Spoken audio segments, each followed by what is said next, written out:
حتى اتجوزت اللي فاتت ما عشتش الفرحه دي. ان شاء الله هتجيب ولد زي القمر زي ابوه وتفرح بيه يا حبيبي. ابني فايق غالب اللي نفسي فيه طول عمري، طول عمري نفسي فيه.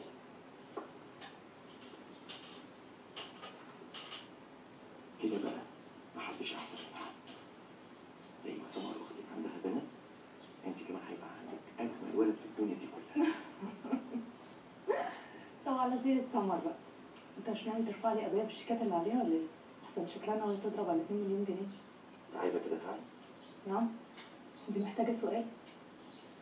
الهانم ما سألتش في تهديداتي بقالها 4 شهور، وما جابتش مليم من اللي عليها من ساعة فضيحة الفرح.